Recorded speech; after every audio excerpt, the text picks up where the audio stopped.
Tracking storms for Thanksgiving Day. We have a level 1 risk. We'll talk about what we'll see and the timeline for those storms for Thursday. And breaking news this noon, after 6 seasons in his second stint as UNC football head coach, Mack Brown is out. We're live on campus with reaction and the next steps for the program. Plus, Thanksgiving holiday travel shifts into high gear, and so far, things are going smoothly. We are live at RDU with a look at how TSA agents are keeping people moving. Rain is tapering off on this Tuesday, and our attention turns to the threat of severe storms on Thanksgiving Day. Good afternoon to you. I'm Jeff Hogan. And I'm Renee Chu. Thanks for joining us. The WRAL weather team has issued a WRAL weather alert day for Thursday to help you stay safe. Meteorologist Elizabeth Gardner is in the WRAL Severe Weather Center with the timeline. Early this morning, the Storm Prediction Center put us under a level 1 risk for severe storms for Thursday. It looks like our flooding risk will be minimal, but we do have the potential for wind damage. That's going to be the biggest threat. Our rainfall totals with this probably going to be a half an inch or less. The timeline will be afternoon, so hopefully a lot of people will already be at their Thanksgiving destination. The timeline between 2 and 8 p.m. Let's talk about what's happening right now. Of course, earlier showers are moving off at that front. High pressure builds in, making tomorrow a good day for travel. And then our next low starts to develop, and a cold front develops along with it, and that is going to move in on Thursday afternoon and evening. This is a look at our level 1 risk. Gusty, damaging winds would be our biggest threat. We may have some brief heavy rain as the line goes through. So let's check that out on Futurecast. This is first thing in the morning at 5 a.m. when turkeys may be going in the oven. Everything will be quiet under cloudy skies. And then as we get through the day on Thursday, we will see that line of thunderstorms developing. We'll pause it right here at 11 o'clock. The morning is dry. A lot of folks head out for turkey trots on Thursday morning right now. Those look dry across our viewing area, but check back if you're going because, this could speed up or slow down a little bit. By 2 o'clock, we start to see some thunderstorms moving into Durham and Raleigh, and that will continue to move across the viewing area. We'll pause it there at 5 o'clock, and a lot of that then will be along the I-95 corridor, and then by 6 or 7, it is moving out of the viewing area with a little bit of lingering rain. So the biggest threat would be damaging winds. Other than that, flooding, hail, and tornadoes are not likely with this. But we'll talk a little bit more about what to expect on Thursday coming up. And happening right now in the WRAL Live Center, Governor Roy Cooper has vetoed a bill that would bring sweeping changes to state government. Republican lawmakers passed the bill last week, but it was presented as a measure for Helene recovery funding. But it would strip power from the governor and the attorney general, offices won by Democrats in the 2024 elections. Cooper says the bill violates the Constitution by taking power from the governor to appoint members of key regulatory agencies. Cooper is a Democrat, and the legislature is led by Republicans. The GOP has veto-proof majority in both chambers of the General Assembly. The party has regularly overridden Cooper's vetoes this year. And coming up in the next half hour, Capitol Bureau Chief Laura Leslie will have more on this. And back to that breaking news we told you off the top. UNC Chapel Hill and football coach Mack Brown are parting ways. Not Brown's decision. Brown will coach Saturday's game against NC State. But as far as a bowl game, no decision has been made on that just yet. WRAL's Brett Neese is live on campus right now with reaction to his firing. Brett. Yeah, Jeff, some students very shocked by this firing. A 6-5 season at this point. Mack Brown, he's a legend of the game. He is a college football Hall of Famer, and he spent 16 seasons on the sidelines total here at Kenan Stadium. Of course, now 6-5 on the year. They still have that big matchup against NC State at the end of the year. But this has been a very turbulent season for Coach Brown. They, have had a couple of back-to-back wins at different times, but they've also struggled. They lost their starting quarterback after that first game, and then, of course, the sad, tragic news of Tylee Kraft passing away due to cancer in the middle of the season. This has really been a tough year all around for this football program, and now it is set to go in a different direction. Even though Brown still has 3 years remaining on his deal here at UNC. UNC says that they will pay out the rest of that contract with Department of Athletic funds instead of state funds. And yesterday during Mack Brown's press conference, he was asked a number of times different questions about his future. Here's what he had to say. No, you never talk to your athletic director till the year's over. Everybody always does that. My total focus is on NC State. What an awful thing to be talking about me when we just played a bad game and need to beat State. I'm going to do it as long as I'm happy, as long as I'm healthy, and as long as I'm effective. I'm not going to think about retiring. I'm not going to talk about retiring. I hadn't changed that for 6 years. I learned that from Texas. And there will be a morning when I'll get up and I'll say, you know what? Somebody else should be leading this team. And Coach Brown mentioned Texas there. He won a national championship with Texas. And we did learn that Mack Brown was informed about this decision by UNC yesterday on Monday. And we're hoping to learn a little bit more about this decision. We're going to talk to students throughout the day, and we'll have more reporting on our evening news. For now, live in Chapel Hill, Brett Neese, WRAL News. The rain we saw earlier is pushing on out, and no weather delays to speak of out at RDU as we take a look live. Today should be the first super busy day for Thanksgiving travelers flying out of Raleigh. That's where we find WRAL's Sean Gallagher. Sean, you were there yesterday. How does it compare to today? Yeah, Renee, it's definitely busier. I'm down here in the baggage claim, and every single one of these carousels either have people plucking their luggage off of them ready to go or waiting for their luggage to get in for this holiday week. But where you can really see how this will affect you is over at the security lines here. Right now, not too bad at all. It's really similar to yesterday in that regard. Things are running very smoothly here in Terminal 2. But by later today, tomorrow, these lines will wind back and forth filled with people. RDU telling me they're expecting more than 400,000 people to travel through here this week. Just for some perspective, last week, 138,000 people came through here. That's nearly 3 times as many this week, and parking is dwindling. Take a look at the latest capacity across the on-site parking options. Everything's right around 70% full. That includes Premier, Central, and Express parking. But check Economy 3 parking, nearly at capacity at 98% full, with Economy 4 only at 64%. So maybe give that one an option. So if you're planning to just arrive and find a spot, though, give it a second thought.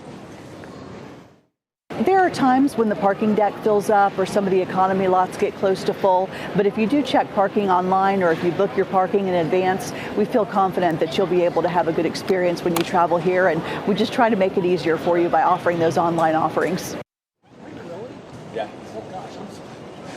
So right now things are running really smoothly. There's no delays or anything like that. But if you were planning to get here at the last minute and just arrive and try to find parking, give that a second thought. You can look it up online to see what capacity is. And also you want to book at least 24 hours ahead of time. That's the only way you can guarantee you'll have a spot down here at the airport.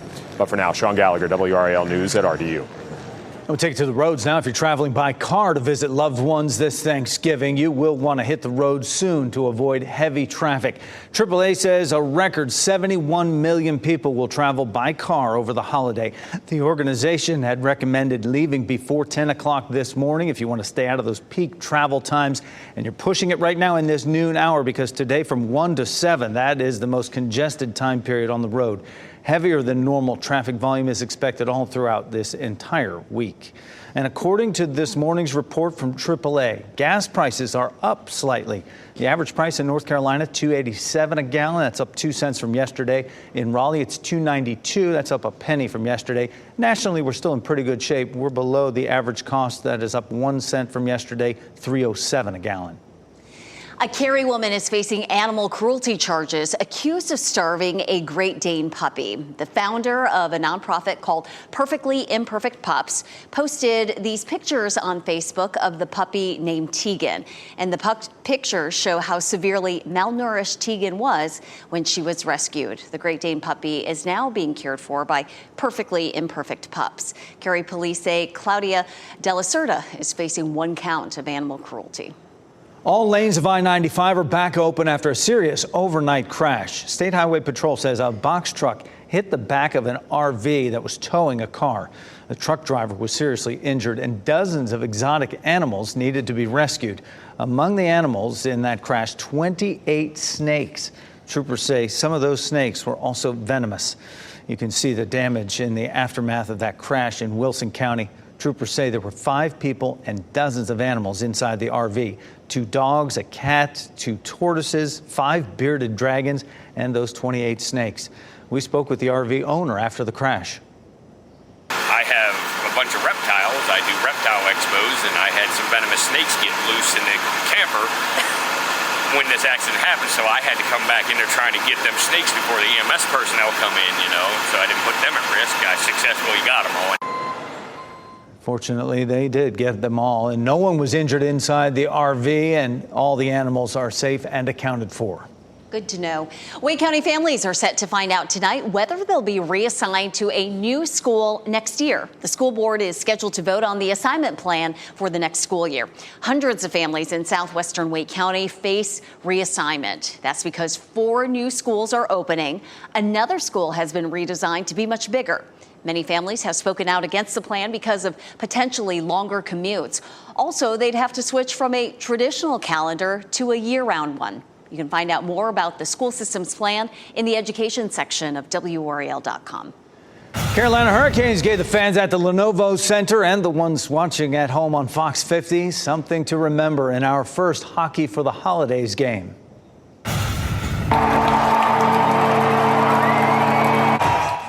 What a scene it was. The Canes trailed 3-1 entering the third period, but they put on a show after that, scoring 5 goals in the third period on their way to a 6-4 win over the Dallas Stars. 6 different goal scorers. That win snaps a 2-game losing streak for the Canes, who have now won their 15th game of the season. 8 straight on home ice. We'll have more Hockey for the Holidays for you as well on Friday. The Canes will host the Florida Panthers for a Black Friday matinee. You can watch all the action on WRAL starting at 3. Next at noon, our annual stop at Fort Liberty for the Thanksgiving meal to get the holiday started. This is a live look as they carve up the turkey. It's never too early, right? We go live to Gilbert Bays to lay out the spread next. Also, Black Friday deals are being extended. The major retailers participating and the logic behind this move. Plus, Governor Cooper rejected a measure Republicans presented as request for Helene aid. At 12:30, Laura Leslie takes a deeper look at why he says he vetoed the measure. Keep watching WRAL News over the air Channel 34 and Spectrum Channel 1257.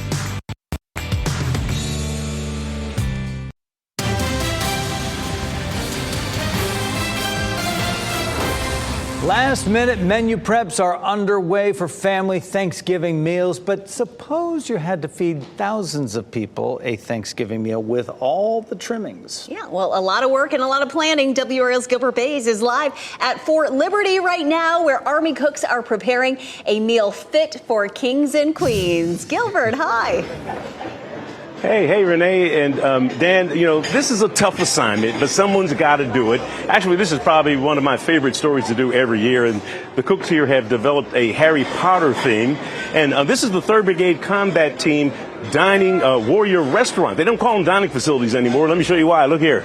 Look at all this. Getting ready to go here. And we have the cooks, and we'll show you some video right now of the cooks who got up at dark 30 this morning to get this meal ready. They put the finishing touches on this holiday tradition.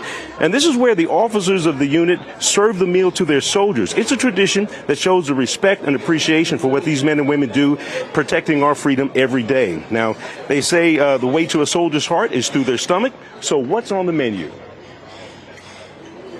Crab legs, we have lobster tails, we have steaks, we have, let's see, I got a whole dang list. We have mac and cheese, green bean casserole, we got turkeys, we got dang netted turkeys, we have ham, we got glaze, we got everything.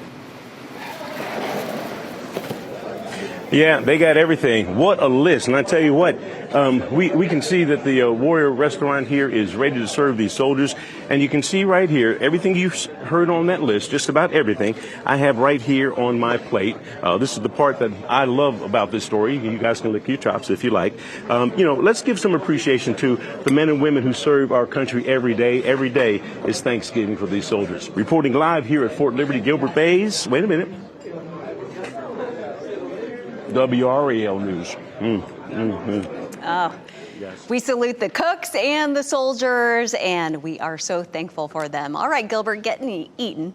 For the more than 50 years, NBC has been the home of the Macy's Thanksgiving Day Parade. Now the network is working on a new deal with Macy's to keep the parade on NBC and Peacock for the next decade. So this is video of last year's parade. Nearly 30 million people tuned in last year, and NBC took in more than $50 million in advertising. The new deal would cost the network an average of $60 million, and that's up from about $20 million a year now. The higher price reflects the value of live programming as viewers choose to go with streaming services. Winter weather in the Midwest and Northeast could cause some problems for Thanksgiving travel plans as you take a live look at RDU International right now. That bad weather is expected to hit tomorrow night into Thanksgiving Day. WRAL meteorologist Chris Michaels shows us how these weather patterns could affect your plans.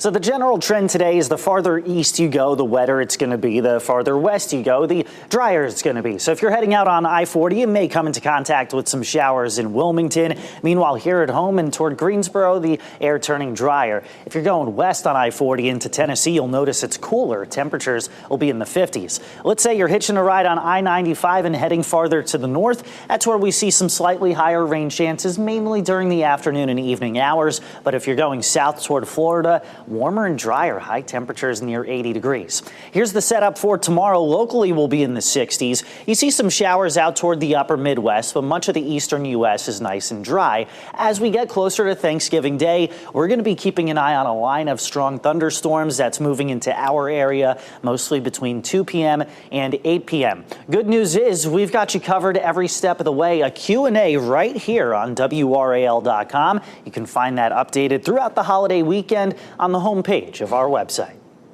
And a reminder, if we're talking about air travel, new regulations mean you are owed a full refund if your flight gets delayed by more than 3 hours. Now, if you're traveling by road, though, the afternoon and evening is going to be pretty congested. You'll have a lot of company. At least the rain for today is pushing on out. Elizabeth Gardner is tracking that for us now and what we can expect for tomorrow and Thanksgiving Day. It is still gray out there, but as Renee said, the rain is almost over. We still have a little bit of rain here in Wayne County, but other than that, it is moving eastward and out of our viewing area. If you are traveling to the coast, you might run into a little bit of rain if you're leaving in the next hour to 2 hours, but that's also going to continue to shift eastward pretty quickly. That rain is mostly out of Sampson County and just here in the southern part of Wayne County, but some of that may clip Goldsboro as it continues to slide eastward. And that's going to be it for the rain until we get to Thursday. This is a look at our satellite view, and we had a little bit of sunshine that was trying to break out over the triangle, but it's filled back in, and the back edge of the clouds is now between, say, Charlotte and Greensboro. That will continue to push eastward, and some folks will end up seeing some sunshine as the afternoon wears on, but we may still be stuck in the clouds for the rest of the day along the I-95 corridor. This version of Futurecast is a little cloudier than what's happening out there right now, and it's not showing a very quick exit to the clouds, but it may be a little bit faster than this. But again, so I think some of our eastern counties may stay gray for the rest of the day. This is the high pressure system that keeps things nice for tomorrow. Tomorrow is going to be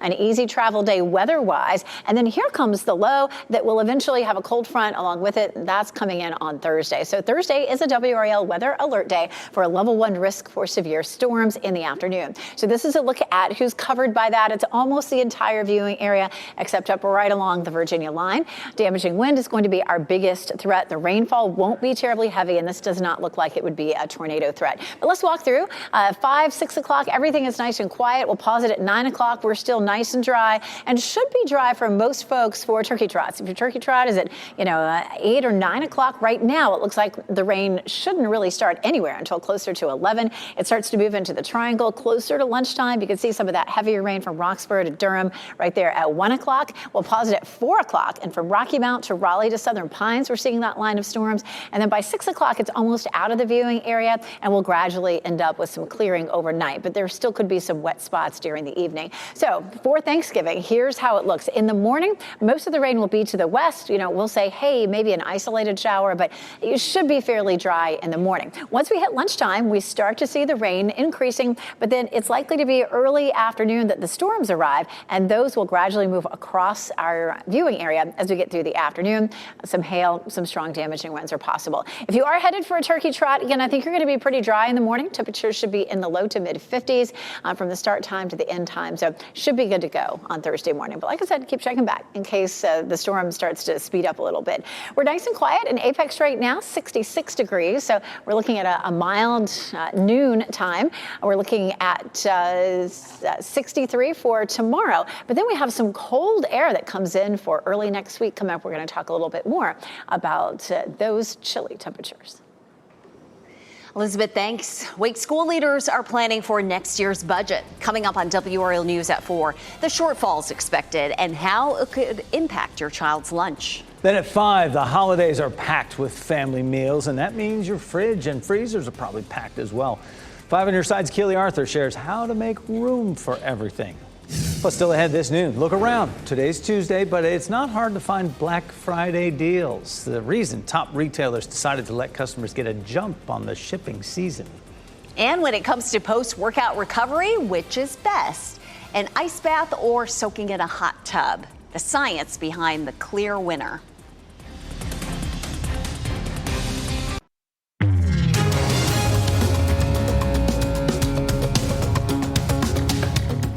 Major retailers are extending their Black Friday shopping deals this year. Some deals started weeks ago. Many retailers are starting sales early to both get inflation-weary shoppers spending and to kick off the season. That's because the time between Thanksgiving and Christmas is a lot shorter this year because Thanksgiving is so late in the month.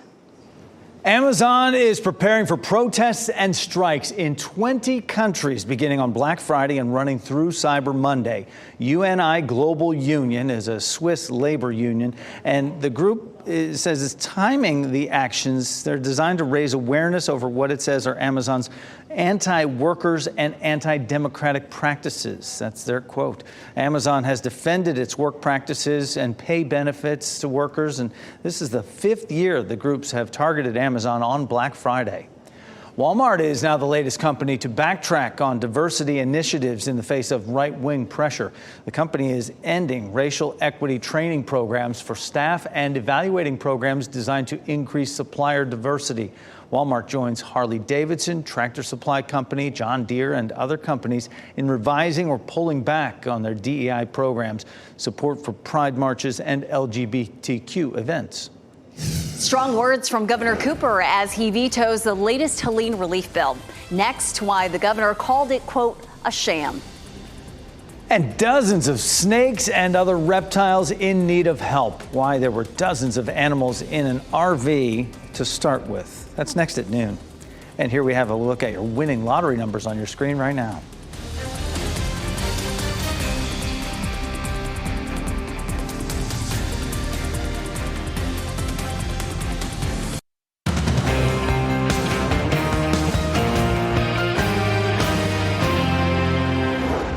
Thursday is a WRAL weather alert day, and we want to help make sure you're aware of the weather conditions as you head to your Thanksgiving destination. And so Elizabeth Gardner is in the WRAL Severe Weather Center right now with the timeline of that event. Elizabeth. So we do have a wind threat. It's a level 1 risk for severe storms. It's likely to be as early as 1 or 2 o'clock in the afternoon and may stretch till around 6 to 7 p.m. So just be aware. Hopefully a lot of folks will already be at the place that they're headed to for Thanksgiving, and you can just be there and, of course, follow what's happening. We did have some rain early this morning. That's moving on out. High pressure will bring us a nice quiet day tomorrow, but this is a system that's going to be developing to bring us that severe weather threat for Thursday. This is a look at our level 1 risk here. Gusty, damaging winds would be our biggest threat, and some heavy rain is possible as this line comes through. That line, of course, will start to the west and move through our area. This is Thursday starting at 5 a.m., and we'll push it through and watch where this is. We're going to pause it right there at about 11. At 11 a.m., there may be some light showers in some of our north and western counties. By the time we get to 1 to 2 o'clock, we can see that line of thunderstorms moving toward the triangle. At 5 o'clock, it's along the I-95 corridor, and then we may have some isolated showers that linger into the evening. So again, the biggest threat is going to be some damaging wind, and that could start as early as, say, 1 or 2 o'clock and last until around 6 or 7 o'clock. Coming up, we'll talk about how much rain we could see on Thursday. Elizabeth, thanks. Governor Roy Cooper has vetoed a spending bill passed last week that would have taken power away from incoming elected Democratic officials. That sets up yet another veto override showdown with state lawmakers next week. WRAL Capitol Bureau Chief Laura Leslie is live at the state election board with why Cooper vetoed it. Laura. Renee, Cooper was expected to veto this bill because it would take power away from the governor's office, including oversight of the state elections board. Lawmakers expected this and have already set a date to try to override it. Lawmakers rolled out that bill and passed it within about 24 hours last week, so very quick. They called it a relief bill, but it included dozens of major policy changes, taking power away from the incoming governor, attorney general, and superintendent of public instruction, all Democrats. It also would have put the state board of elections under the auditor's office, that's going to be a Republican, and sharply limited how much time elections officials are given to count ballots after the election. Republicans said they were trying to speed up the vote counting process. But state elections director Karen Brinson Bell said elections officials were not consulted about the changes. Bell said the bill, quote, may make it impossible for county boards of elections to adequately ensure that every eligible ballot cast is counted, especially in high turnout elections, which this one was. In his veto message, the Democratic governor called the bill a sham. He says it does not send money to Western North Carolina, but merely shuffles money from one fund to another in Raleigh. This legislation was titled disaster relief, but instead violates the Constitution, Cooper said this morning. Now, lawmakers, as I said, have already scheduled sessions to try to override the veto they were expecting. Senate is set to meet this coming Monday, that's December 2nd, and the House meets the week after that, December 9th. Laura Leslie, WRAL News, live in Raleigh. All lanes of I-95 in Wilson County reopened around 4 this morning after a serious crash. A driver was hurt and dozens of exotic animals needed to be rescued. WRAL's Kelsey Coffey explains. Troopers say this crash involved an RV with, among other exotics, 28 snakes inside the vehicle. Troopers say some of those snakes were venomous and one of them got loose at one point. So right now, the State Highway Patrol here is working to find out what led up to this crash between an RV and a box truck. You can see one of those snakes there on your screen. We'll show you more video of the aftermath of this crash on I-95 in Wilson County. Troopers say there were 5 people and dozens of animals inside the RV. 2 dogs, 1 cat, 2 tortoises, 5 bearded dragons, and 28 snakes. The box truck driver was seriously injured. Troopers say that driver rear-ended the RV. That RV was hauling another vehicle. Then the vehicle crashed into the RV when the box truck hit it. We spoke with the RV owner after the crash. I have a bunch of reptiles. I do reptile expos, and I had some venomous snakes get loose in the camper when this accident happened, so I had to come back in there trying to get them snakes before the EMS personnel come in, so I didn't put them at risk. I successfully got them all. No one inside the RV was injured, and all of those animals did survive. Troopers say they were able to track down that snake. Kelsey Coffey, WRAL News in Raleigh. Today, a funeral service will be held for the 19-year-old woman found dead along with 2 others in a Cary home last week. Family and friends of Amina Guy will gather for a celebration of life at Haywood Funeral Home in Raleigh. Guy was found dead along with her boyfriend, Xavier Holton, and his mother, Erica, last Monday. Details from a search warrant describe what appears to be 2 murders and a suicide. Guy and Erica Holton were found on the first floor. Xavier's body was found in the upstairs bathroom with a gun. A Florida woman who shot and killed a mother of 4 received a 25-year sentence for the crime. Susan Lawrence was convicted of manslaughter in August. She shot through the front door of her apartment in June 2023, killing A.J. Owens, who had been knocking on her door. The two had an ongoing dispute over Owens' kids playing in a field near Lawrence's home. Prior to sentencing, she addressed Owens' family, but they did not believe she was sincere. Susan's apology was her last-ditch attempt to save herself. It wasn't sincere. Susan wasn't remorseful for shooting and killing my daughter. Susan was remorseful and the fact that she's going to spend probably the rest of her life behind bars. The trial tested the state's controversial Stand Your Ground law. It allows people to use deadly force in self-defense in certain situations. However, Owens was shot through a closed and locked door. After a grueling workout, should you go for a hot soak or a cold plunge? Which research says is better for muscle recovery? And people on a ferry ride were treated to a surprise show in the water. What experts say killer whales were likely doing at the time. Well, you can watch WRAL News live anytime on WRAL.com or the WRAL News app on your streaming device.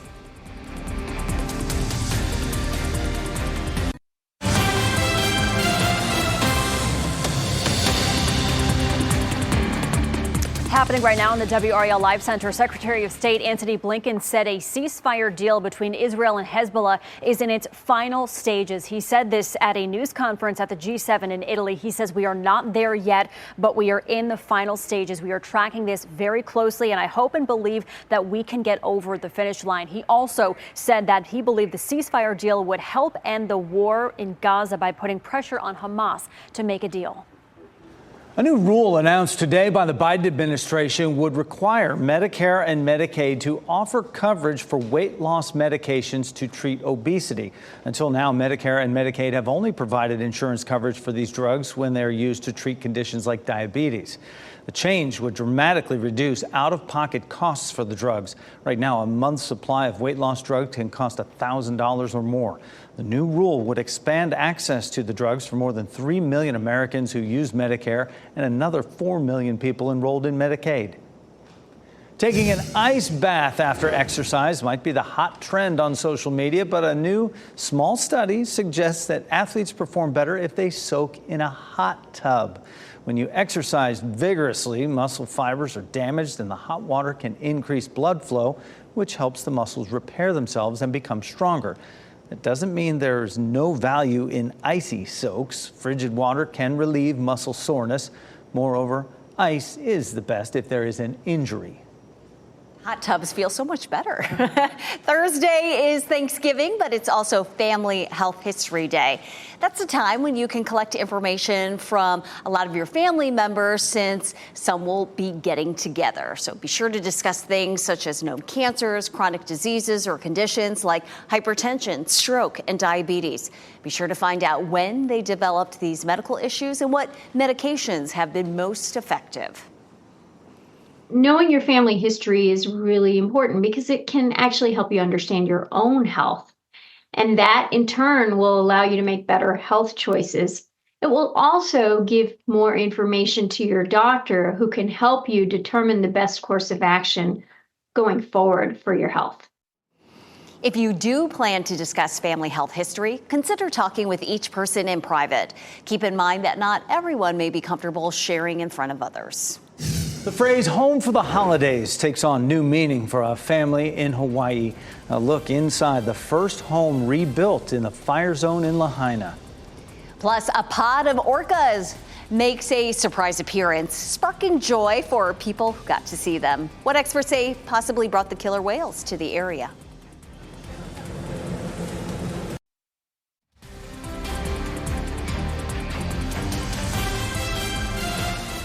The Artemis 1 spacecraft is being prepped for its next mission.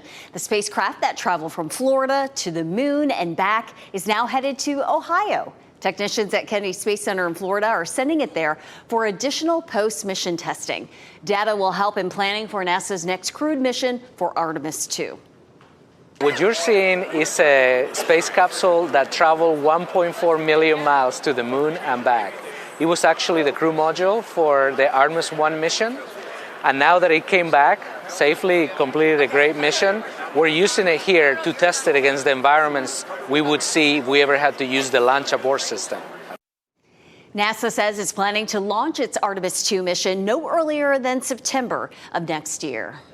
It's been more than a year since this historic Maui wildfire. The wind-fueled fire killed 102 people and destroyed more than 2,200 structures. Now, one grateful family is ready to move into the first home that was rebuilt in Lahaina following the wildfire. Chelsea Davis was there for the family blessing of the home. Thanks to an expediting permitting process, it took the Ahis approximately 6 months to build their 3-bedroom, 2-bath home.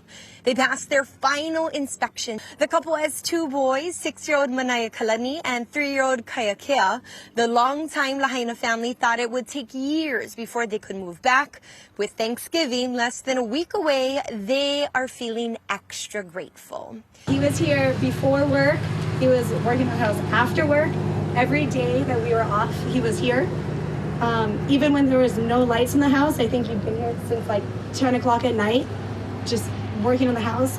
Mayor Richard Bisson said more than 120 homes are currently being rebuilt in Lahaina. That includes an 89-unit apartment building. He says a total of 254 building permits have been submitted and says a home in Kula should be done by next week. In August, Hawaii's governor announced $4 billion in a settlement to help people recover, but that payout is in limbo right now because of technical issues that still have to be corrected. We'll hope they figure that out Right. soon to get the money to the people who need it the most. All right, as we look ahead to the Thanksgiving holiday, the weather will certainly be unsettled on Thanksgiving Day. Elizabeth, I suppose we're hoping most people just get to their Thanksgiving destinations before Thursday. Yes, if you do still have to travel on Thursday somewhere locally or around North Carolina, you just want to be where you need to go by around lunchtime or so. So that it does give you several hours in the morning. We take a look at the extent of the level 1 risk. It stretches all the way down to New Orleans and all the way up to Raleigh. We're on the northern extent of it, but we're going to see this line of thunderstorms that's crossing the area on Thursday, and we could have some wind damage along with those storms. We'll zoom in, and you can see that it doesn't include the counties right bordering Virginia there. That doesn't mean that you won't have any storms and that you don't have any chance of severe storms. It's just a little more likely closer to the triangle and a little farther to the south. For tomorrow, this high pressure system builds in, making for a really nice, very pleasant travel day. It will be nice and dry in our part of North Carolina and up and down most of the East Coast. There's our front that was with us this morning moving on out. Still some cloud cover out there. Those clouds are going to linger maybe up until the middle of the afternoon. And then this is the low that's going to generate that front and help to bring us those thunderstorms for Thursday. This is 5 a.m. on Thursday, and it's nice and quiet at that point, but cloudy. We'll start the day on Thursday with clouds. By the time we get to 11 o'clock, we could see some isolated showers in the north and west. And then by 1 o'clock, we start to see the potential for some thunderstorms. So if you're planning to head out to a turkey trot, if it starts at 8 or 9 o'clock, you should be absolutely fine. Be sure to check in again tomorrow just to make sure. Just today, we've seen the system slow down a little bit and then speed up. So just keep an eye out. Give it a final check before you head out the door. Thursday at 4 o'clock, we're looking at that line of thunderstorms right through the middle of the viewing area. And then by 6 o'clock, it's right on that eastern edge moving on out. There may still be some showers left over around 7 or 8 o'clock, but the best chance for severe storms will be between around 1 and 7 o'clock. We have a low risk for wind damage and hail, and then the tornado and flooding risk is really minimal. It just doesn't look like we'll have an issue with either one. As a matter of fact, here's a look at the forecast rainfall. We're looking at 1/4 to 1/2 inch, so we could use a good soaking. It doesn't look like this line of thunderstorms is going to bring that for us. Again, tomorrow looks like a great travel day. We'll see partly cloudy skies, a high of 63, and then Thursday for Thanksgiving is a WRAL weather alert day because of the potential for those thunderstorms in the afternoon. 67 is the temperature, and then it all clears out for Black Friday, and that's when the temperatures begin to drop. It'll be 55 on Friday. It will be windy. And then as we get into early December, which starts on Sunday, we're going to see temperatures well below average. Take a look at this. I mean, it's going to be something else. Of course, Sunday is December 1st. We're looking at a high in the mid-40s, low 40s on Monday. Notice those overnight lows in the 20s. Tuesday morning, we could be at 23. But even Saturday morning with breezy conditions, we could have a wind chill in the mid-20s. And I think about all the families it's supported, and so I feel like it pays homage to that working waterfront. These ropes support families and supply tasty seafood. But for one artist in Maine, they supply inspiration for his nautical images.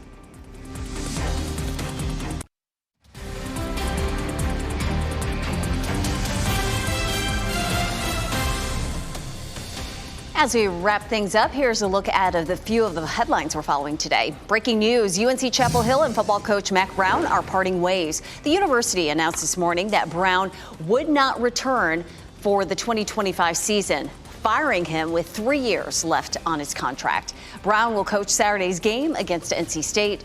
As for bowl games, no decision has been made on that. Governor Roy Cooper has vetoed a bill that would bring major changes to state governments. Republican lawmakers passed the bill last week. It was presented as a measure for Helene recovery funding, but it would also strip power from the governor and the attorney general, offices won by Democrats in the 2024 election. Cooper says the bill violates the Constitution. RDU officials are preparing for a busy couple of days. The airport is expecting more than 400,000 people to travel through this week. For some perspective, last week there were 138,000 people who came through there, and that's nearly 3 times as many. Right now, most of the parking lots are at around 70% capacity. You'll definitely want to make a reservation. You need to do it 24 hours in advance.